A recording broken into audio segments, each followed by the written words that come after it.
Hey hey, chronique philosophique. Aujourd'hui, on parle de l'architecture et de l'importance de la beauté en architecture avec le très renommé philosophe Alain de Botton, son merveilleux essai intitulé L'architecture du bonheur, The Architecture of Happiness. Alain de Botton, pour moi, c'est un prophète. Tu vois, t'as Jésus puis t'as Alain de Botton, juste en dessous. Là, je bois ses paroles, presque toutes. Pas toutes, mais presque toutes. Parce que quand cet homme-là parle, mon chum, ça me fait l'effet d'un massage. Okay? Tout ce qu'il dit me relaxe. Parce que je pense, enfin, quelqu'un qui dit pas des niaiseries. Tu sais, c'est la première personne aujourd'hui que je lis ou que j'entends, que j'écoute, et qui dit de la vérité. Là. Okay? Écoute cette phrase-là. Écoute cette phrase tirée de son livre que j'ai apprise par cœur tantôt. Cette phrase-là est un bijou, une phrase à 1 million, en ce qui me concerne. La phrase va comme suit. Une pièce laide peut confirmer de vagues soupçons quant aux carences de la vie, tandis qu'une belle pièce peut encourager ce qu'il y a de plus optimiste en nous. Cette phrase-là, c'est mic drop. Okay? La vérité vient d'être dite. J'ai rien à rajouter. C'est vrai. Voici une anecdote. Il y a 2 ou 3 ans, j'ai vécu dans un appartement qu'on pourrait à peine appeler un appartement. Il y avait des craques tellement larges entre le bois franc que c'était dangereux de tomber dedans. Il y avait des cernes de moisissure sur le plafond. L'émail du bain était en train de s'écailler. Le cabinet n'était pas de niveau.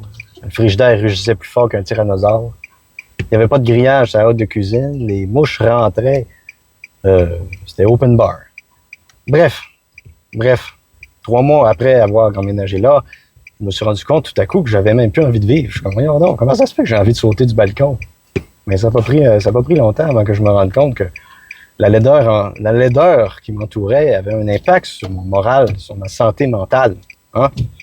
Puis à l'inverse, c'est aussi vrai de dire que quand on va dans une église, dans un temple, dans un lieu qui est architecturellement plaisant, ça a un impact sur notre niveau d'optimisme. Tout à coup, quand tu es assis, par exemple, à l'église, tu regardes le plafond cathédrale qui est haut de 50 pieds, puis tout à coup, c'est comme ton moral est plus haut.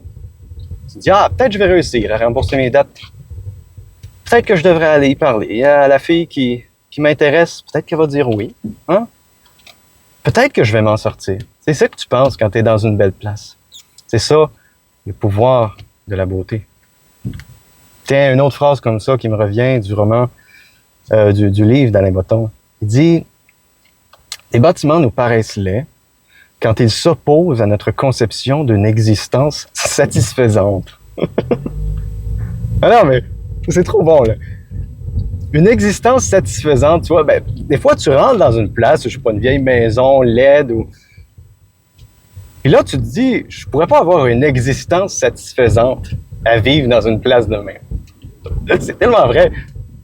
Puis c'est mieux dit, c'est plus intéressant de le dire comme ça que de dire tout simplement c'est laid. Fait que la prochaine fois que tu vois un endroit qui t'inspire pas, qui est sous-optimal, tu diras à la manière d'Alain de Botton, tu vois, cet endroit s'oppose à ma conception d'une existence satisfaisante, comprends-tu?